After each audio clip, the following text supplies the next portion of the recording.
Olá e bem-vindos! Hoje vamos mergulhar numa cultura inteira que existe não através do som, mas da luz e do movimento.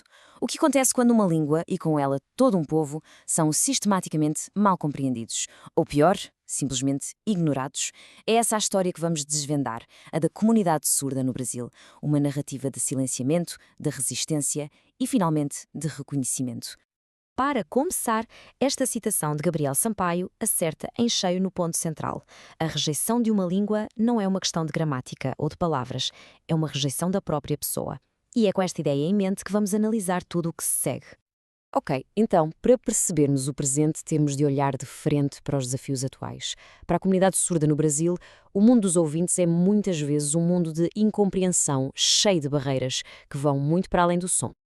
E não estamos a falar de pequenos obstáculos. As barreiras são diárias e estão em todo o lado.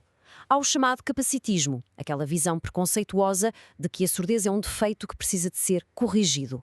Há uma falta gritante de profissionais qualificados, como intérpretes, em hospitais, escolas, serviços públicos.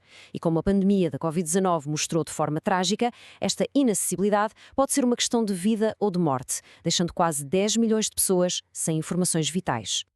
Mas de onde é que vem tudo isto? Como é que se chegou a este ponto? Para encontrar a raiz do problema, temos de fazer uma viagem no tempo, até um único evento que, de um momento para o outro, mudou o rumo da história para as pessoas surdas em todo o mundo. Esta linha do tempo conta uma história incrível. Reparem, havia um progresso notável. Em 1760 surge a primeira escola pública para surdos em Paris, que usa a língua gestual. Em 1857, o Brasil segue o exemplo. Havia um movimento a crescer, um futuro promissor, mas depois, em 1880, tudo muda. O Congresso de Milão, uma conferência dominada por educadores ouvintes, vota para banir a língua gestual. Isto deu início à era do oralismo, uma filosofia que forçou gerações de crianças surdas a abandonar a sua língua natural, resultando em mais de um século de isolamento e atraso educacional. E a justificação para esta decisão devastadora? A crença, puro preconceito, de que a língua gestual tornava as pessoas surdas preguiçosas para falar. Foi uma decisão tomada sobre os surdos, mas sem os surdos. Na verdade, os poucos professores surdos que estavam presentes foram impedidos de votar.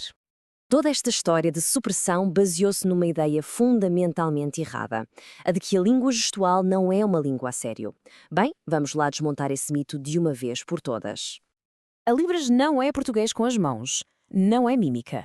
É uma língua visual completa. Tem a sua própria gramática, a sua própria sintaxe e sim, até tem regionalismos e gírias, tal como qualquer língua falada. E não é universal. Cada país tem a sua própria língua gestual, com a sua própria história. Para se ter uma ideia da sua complexidade, olhem para esta imagem do Sign Bank de Libras. Um único gesto é feito de várias partes. A forma da mão, o local do corpo onde o gesto é feito, o tipo de movimento e a orientação da palma.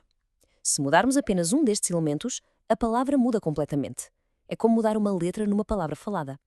E a gramática não está só nas mãos, o que é fascinante. Reparem na boca. Estas expressões, conhecidas como morfemas orais, não estão a dizer palavras em português. São, na verdade, componentes gramaticais da própria Libras. Podem intensificar um adjetivo, indicar o tamanho de um objeto ou até mudar o significado de um verbo. É um nível de complexidade que a maioria das pessoas nem imagina. A Libras também usa o espaço de uma forma muito inteligente. Pensem nisto. Conceitos abstratos como felicidade ou bem-estar são muitas vezes representados com movimentos para cima, em direção ao corpo. Por outro lado, ideias como tristeza ou deprivação usam movimentos para baixo. O espaço não é apenas um palco para os gestos, faz parte do significado. Então, de onde é que veio esta língua tão rica e tão brasileira? A sua história de origem é uma mistura incrível de culturas e de inovação. A história começa em 1850 com a chegada de um professor surdo francês, Édouard Rieu. 2 anos depois, ele funda o que é hoje o Instituto Nacional de Educação de Surdos, o INES.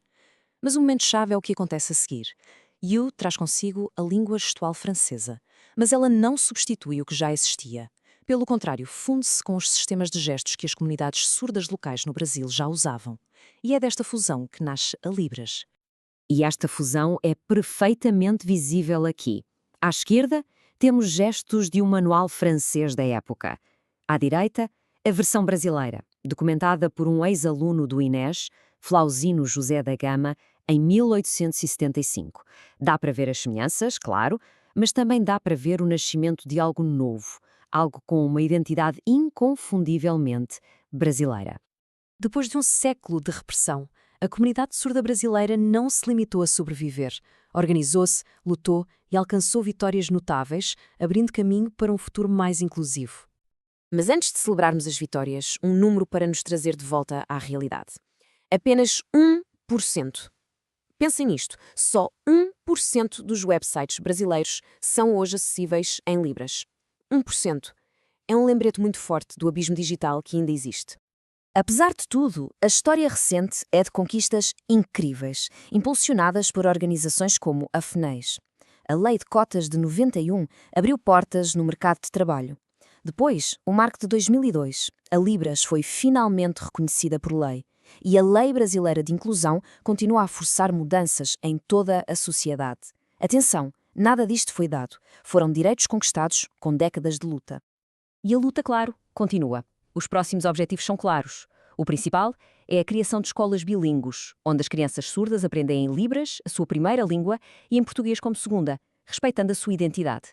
E no Senado há uma proposta para dar o passo final: alterar a Constituição para tornar a Libras uma língua cooficial do Brasil, lado a lado com o português. E terminamos com esta reflexão. A comunidade surda está a comunicar, a lutar, a criar. A questão nunca foi se eles estão a falar. A verdadeira questão é se o resto da sociedade está finalmente a aprender a ver e a prestar atenção. A comunicação tem de vir dos dois lados e talvez seja a altura de mais de nós aprendermos a linguagem da luz. Obrigado por nos acompanharem.